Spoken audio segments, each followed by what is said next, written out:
Russell is on the line with us with ForgottenHarvest.org.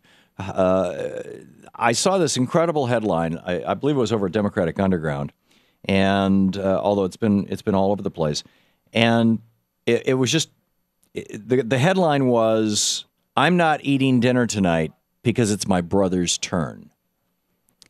And it's the kind of thing that just stops you in your tracks. I guess Janelle Ross wrote about this over in Huffington Post. And Russ Russell, welcome to the program. Glad to be with you today, Tom. Thanks for having me. Thank you. You are the Chief Development Officer for Forgotten Harvest, the website ForgottenHarvest.org. It's not unusual for children to have to skip meals. And it typically happens on the weekends here. Where kids just don't have access to the free lunch program at school. But during the summertime as well, and weekends, summertime, long period, break times, you name it. Children, unfortunately, in Detroit, 67% of these kids now live in very impoverished areas inside of Detroit. And we're doing everything we can to get more food to them. In fact, we've increased from 12 million meals just a few years ago to probably around 36 to 40 million this year. Incredible. Is this an actual quote? I'm not eating dinner tonight because it's my brother's turn tonight? Yes. Wow. Yeah. And this was one of the young people you met? Well, it's how old was this child? A lot of people, that's a good question.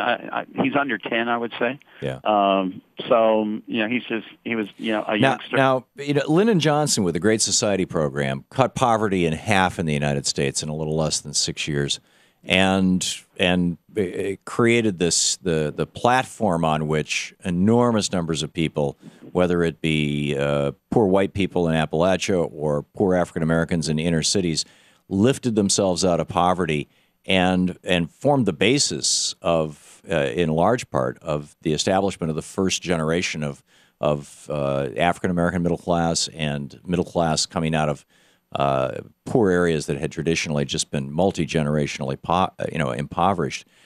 The destruction of that Great Society program began under the Reagan administration, Bill Clinton said he'd ended poverty as we know it.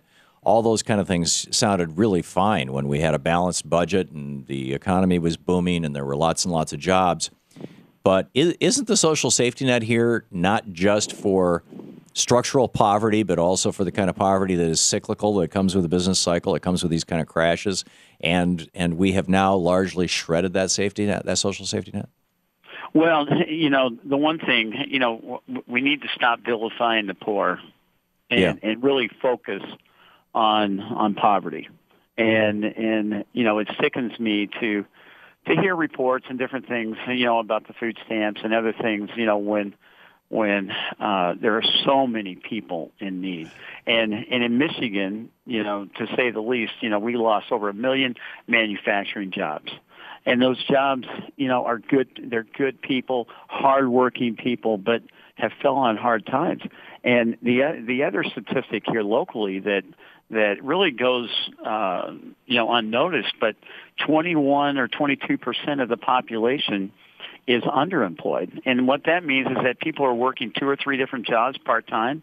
They don't get the health care. They don't get the other benefits that go with being a full-time employee. And they're struggling, but they're not lazy. They are working hard, and they're trying to make ends meet. And the other problem inside Detroit is that we have a major transportation problem. The public transportation system, doesn't go 24 hours, doesn't go into certain parts of the suburban community. And where the jobs are, it's just simply very difficult to get to where those places are. So people can't get to work. Yeah. And it's a vicious cycle. If you don't own a car, you can't get to work, and you can't own a car without having a job. And so round and round it goes. How do we break this? How do we break this cycle of poverty? Jobs is the healer of all things. Yeah, that was Franklin Roosevelt's famous comment. He said the best welfare program in the world is a job. to that extent, I mean, you guys are just dealing with food. You're not dealing with whether our trade policies are crazy or not, things like that. But no, I mean, we're up to our eyelids just keeping the agencies that we serve, because their numbers have just increased so dramatically. How do you respond? We have a little less than a minute, Russ. How do you respond to the old Reagan welfare queen thing, that there are some people who just love being on welfare? I just totally discount that. There might be one or two out there that, might be, scamming the system, I guess, so to speak. But many of these, unfortunate people that are on welfare have children. Yeah. And these children are the innocent ones. So whether you agree with it or disagree with it, the bottom line is, kids are going hungry, and we need to step up and take care of the least of these within our communities. Yeah. And that to me is what makes a strong community. Yeah. The least of these, paraphrasing Jesus in Matthew 25. I would say that our welfare system now is so penurious. It is so tight. It is so. You have to live at such a low standard of living if you're living on welfare, that the only kind of person who would say this is the lifestyle that I choose, that I want to have, would have to be somebody who is mentally ill. And food stamps only last about 12, 13, 14 days for a family. For a month. They don't last the whole month. Yeah, amazing. Stick around just a second. This is the Thom Hartmann Program. Russ Russell, ForgottenHarvest.org. Check out the website, ForgottenHarvest.org. Thanks, Russ.